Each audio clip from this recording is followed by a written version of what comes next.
L'exploitation à ciel ouvert est la méthode utilisée pour extraire les minéraux métallifères et les minéraux industriels qui sont près de la surface, incluant les biens tels que le minerai de fer, le cuivre, l'or, les diamants et l'uranium, parmi tant d'autres.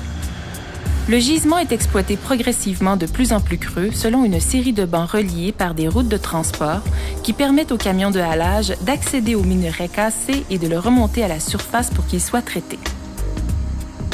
Dans de nombreux cas, tels que l'énorme fosse Bingham Canyon au Utah, États-Unis, le gisement était une montagne et il est devenu une fosse après de nombreuses années d'exploitation.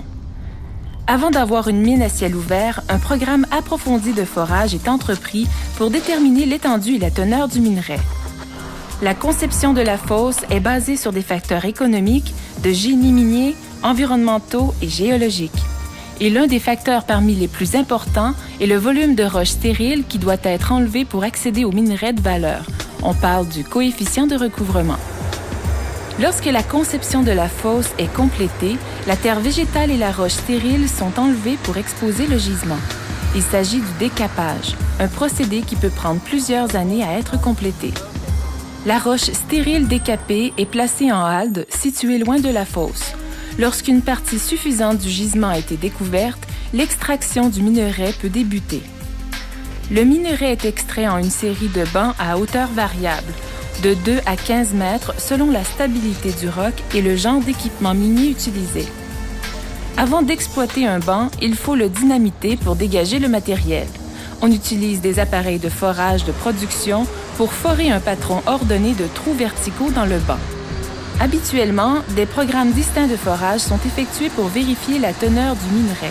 Toutefois, dans de nombreuses mines, les géologues prendront des échantillons dans les monticules de déblais de forage, laissés à la surface près de chaque trou de forage, afin de confirmer la teneur du minerai le long du banc.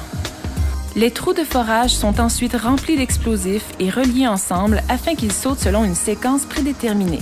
Lorsque tout le personnel a quitté le secteur, habituellement à une distance minimale de 400 mètres, le sautage est déclenché. Avant de pouvoir récupérer le matériel dynamité, il faut distinguer entre ce qui est du minerai de valeur et ce qui est de la roche stérile. Les géologues se servent de peinture, de piquets et de rubans de couleur comme aide visuelle pour les travailleurs miniers. Les équipements de production sont mis en place pour commencer l'exploitation.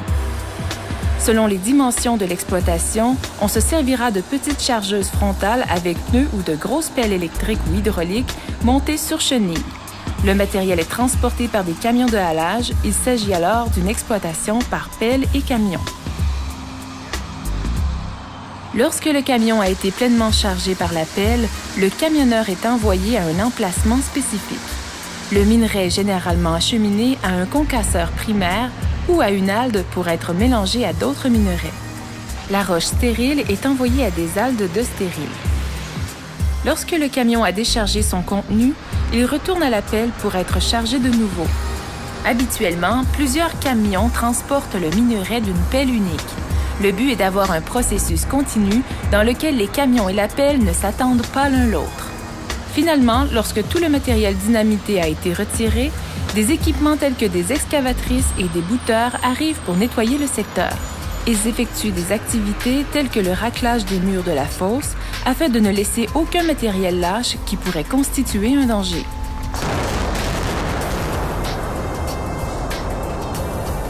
Les arpenteurs viennent ensuite délimiter le prochain sautage et le processus recommence de nouveau.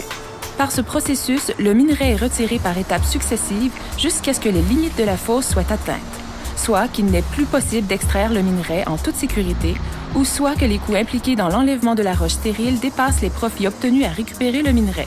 Dans de plus en plus de mines à ciel ouvert, lorsque les limites finales de la fosse ont été atteintes, on étudie la possibilité d'une exploitation souterraine pour extraire le reste du gisement.